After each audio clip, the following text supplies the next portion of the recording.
अस्सलाम वालेकुम दोस्तों, तुम देख रहे हो अपना पंजाब टीवी। मेरा मेज़बान अफजाल अहमद। आज की वीडियो माशाल्लाह जनाब दूजे ने बैठ और तैयार है माशाल्लाह। सब तो पहले मेरा कैमरा मैन जनाब दोनों बैठ दिखाएगा तो मजीद गलबात करांगे मालिक के नाल कि इन्होंने डिमांड करें। दिखाओ जी कैमरा मैन साहब, अल्लाह क्वालिटी के जानवर मिलते हैं जनाब अपना पंजाब टीवी। बाईश भी नस्ल केड़ी है बैठ दी?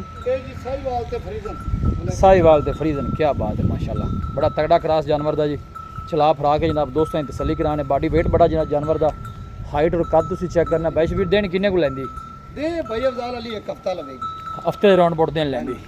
पिछले बारे का की मिल्किंग रिकॉर्ड दे ये जी 28-30 लीटर कर दी। 28-30 लीटर माशाल्लाह जी। बड़ा खूबसूरत जनाब जानवर, गर्मी का शहनशाह जनाब जानवर है। और गोलू भी माशाल्लाह जनाब बड़े सोहने लगे ने। क्रॉस ब्रीड का जनाब जानवर है जी। थना छना की बाईश बीर क्लीयर है जी, ओके थना दी क्लीयर है जी। नज़दीक जनाब दोनों गोल चेक कराने देने जनाब 8 to 10 कट दी माशाल्लाह जी। बाईश बीर की की डिमांड है इस बैट की? भाई अफजाल इनकी डिमांड आप करते पे 6 ठीक है। पसंद आ जाए जी। 5,90,000 की कहा देवांगे। 5,90,000। 5,90,000 दूसरी साइड तो काका नहीं जाएंगे जरा मजीद भी कोई मोहब्बत प्यार है बाईश बीर? जी हो जाए, मोहब्बत प्यार हो जाएगा जी। पिछले बारे का की रिकॉर्ड दसिया जी बैट का? ये जी 28 किलो कर दी। अच्छा जी। चोर नूं सील साहू बावे वांग भी ना पावे जी गाल।